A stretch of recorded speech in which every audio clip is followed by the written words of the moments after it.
भाजपा का कार्यकर्ता साल के हर दिन 24 घंटे देश की सेवा के लिए कुछ न कुछ करता ही रहता है।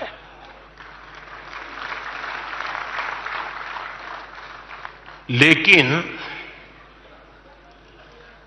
अब अगले 100 दिन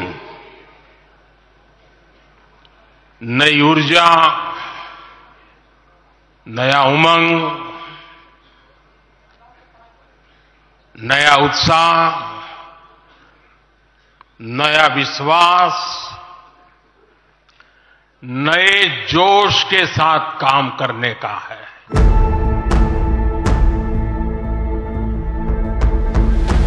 अगले 100 दिन हम सबको जुट जाना है,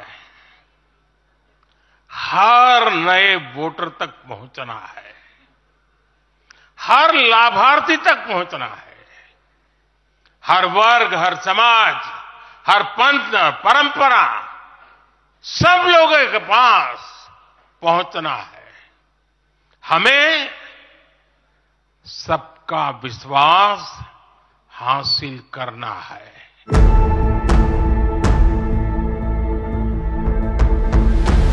जब सबका प्रयास होगा तो देश की सेवा के लिए सबसे ज्यादा सीटें भी बीजेपी को ही मिलेगी।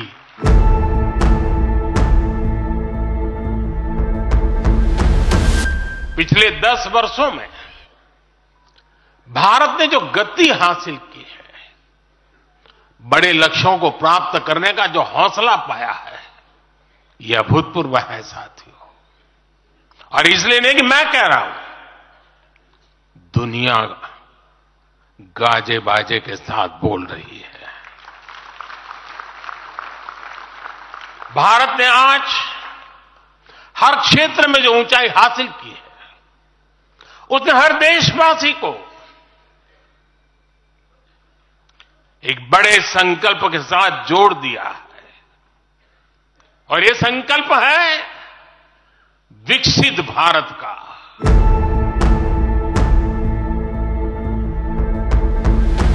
अब देश न छोटे सपने देख सकता है और देश न अब छोटे संकल्प ले सकता है।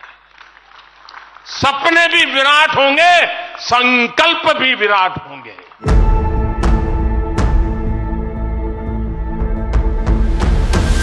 अगले 5 साल में भारत को पहले से भी कई गुना तेजी से काम करना है। अगले 5 साल में हमें विकसित भारत की तरफ एक लंबी छलांग लगानी है। लेकिन भाइयों और बहनों, सारे लक्ष्यों की प्राप्ति के लिए पहली शर्त है सरकार में भाजपा की जोरदार वापसी।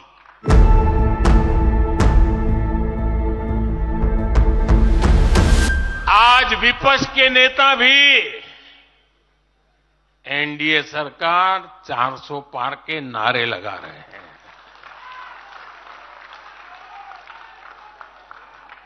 और एनडीए को 400 पार कराने के लिए भाजपा को 370 का माइलस्टोन पार करना ही होगा।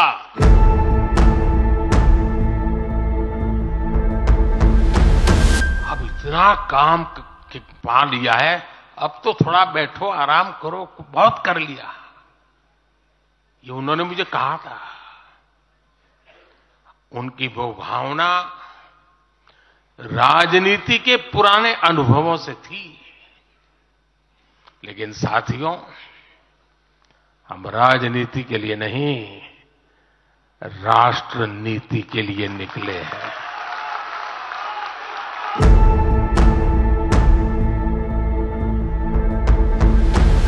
मैं देश के करोड़ों बच्चों के भविष्य के लिए जीता हूं, जागता हूं, जूझता रहता हूं। देश के करोड़ों युवाओं, करोड़ों बहनों बेटियों, करोड़ों गरीबों का सपना ही मोदी का संकल्प है।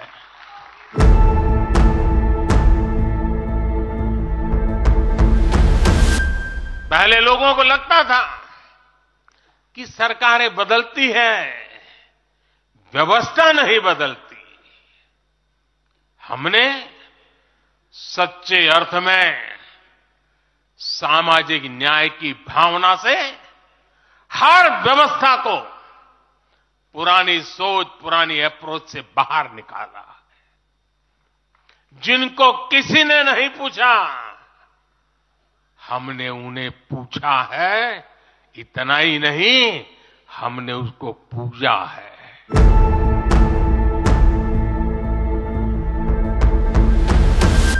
नारी गरिमा, नारी सम्मान हमारे लिए सर्वोपरि है।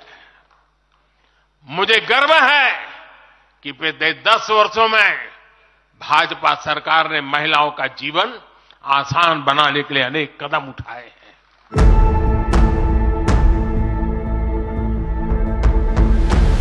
मिशन मोड पर भारत को 2047 तक देश जब आजादी के 100 साल मनाएगा, हम भारत को विकसित देश बनाने के लिए काम कर रहे हैं।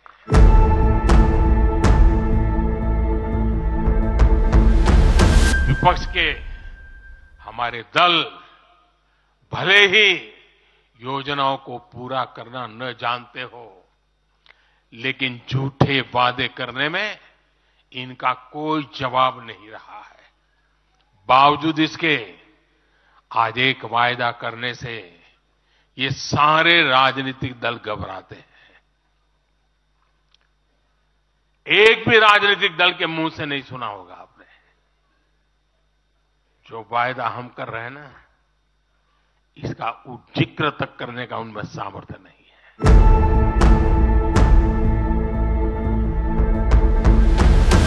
भारत को $1 ट्रिलियन की अर्थव्यवस्था बनने में लगभग 60 साल लगे थे। 60 साल।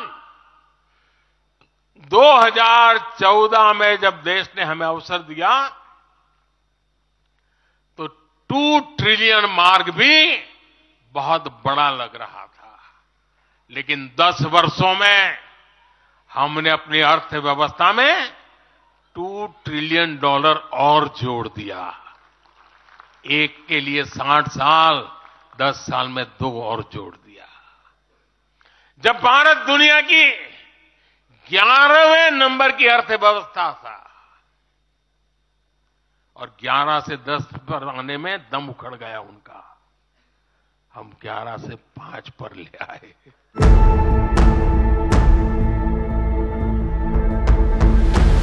हम 2029 में 2029 में भारत में यूथ ओलंपिक के लिए तैयारी कर रहे हैं।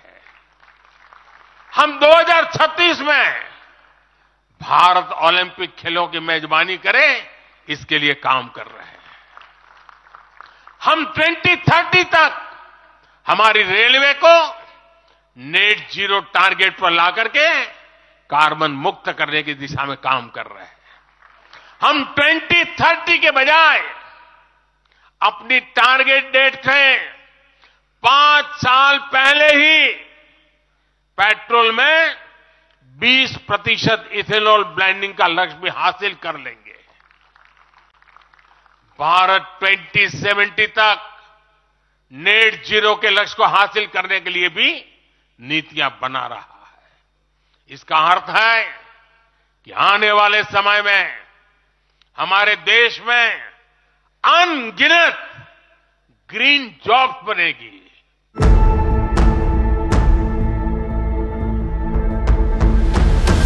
कांग्रेस में एक वर्ग है जो कहता है कि मोदी से तीखी नफरत करो, मोदी पर व्यक्तिगत आरोप लगाओ, मोदी की छवि खराब करने के लिए हर हथकंडे अपनाओ। एक वर्ग है, कांग्रेस के अंदर एक दूसरा वर्ग भी है जो कांग्रेस की मूल परंपराओं से निकला हुआ है, जो कहता है कि मोदी पर व्यक्तिगत आरोप, नफरत से कांग्रेस को बाहर निकालो, इससे कांग्रेस को और ज्यादा नुकसान होता है। यानी कांग्रेस हमसे सैद्धांतिक मुद्दों पर लड़ाई नहीं लड़ रही है। कांग्रेस इतनी हताश है कि उसमें सैद्धांतिक विरोध, वैचारिक विरोध का साहस भी नहीं बचा। इसलिए गाली गलौज और मोदी पर झूठे आरोप ही उनका एकमात्र एजेंडा बन गया है।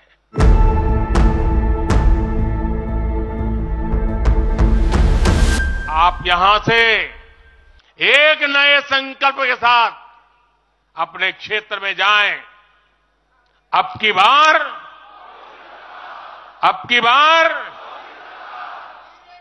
400 पार, अब की बार इस मिशन पर हमें जुट जाना है।